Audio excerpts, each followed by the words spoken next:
सकाळचे 5:56 झालेले आहेत। आता आम्ही चाललेलो आहोत गोदाड्या धुवायला। किंवा माझा लहाना भाऊ बळद झोपेतून उठून आणलेला आहे। आणि ही माझी कुठे गेली बहीण दिसती का? लाईट लावा पाठीमागची। ही माझी 2 नंबरची लहानी बहीण।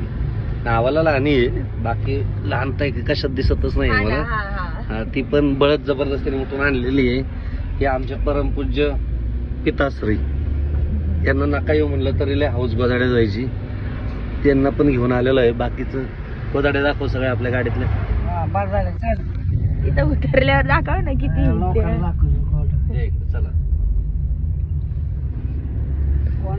तर अशा पद्धतीने आम्ही गोदाड्या धुवायला चाललेलो आहोत। हे आमचं दर सालाबाद प्रमाणे ह्याही वर्षी आम्ही त्याच उत्साहाने आणि त्याच जोशामध्ये जोरात गोदाड्या धुणार आहोत। कारण ही कसं आहे, आमची महाराष्ट्राची आणि आपली घरगुती परंपरा आहे। घटस्थापना जेव्हा येते तेव्हा देवीचे उपास असतात। तर आणि आम्ही तुळजापूरचे भोपे असल्यामुळे आम्ही उपासक आहोत देवीचे।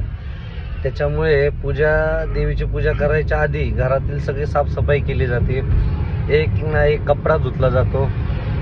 त्यामुळे आम्हाला गोदाड्या घरी धुतण्यासाठी पाणी कमी पडतं। त्याच्यामुळे आम्हाला नदीवरती जाऊन गोदाड्या धुवाव्या लागतात।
जय महाराष्ट्र, शुभ प्रभात सर्व। नमस्कार सर्वांना।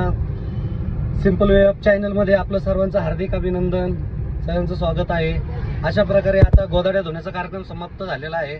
आता माझा बंधू राज येला आणि चेहरा कसा पडलाय बघा गोदाड्या धुवून। असं वाटतं याचं तोंडच आपटलंय आपण। हे आमची ताई अजून हसती, हिला गोदाड्या धुवायला काही ताण झालेलाच नाही अजिबात। तर आम्ही दोघा भावाने तिला काही कष्ट करून दिलेच नाही।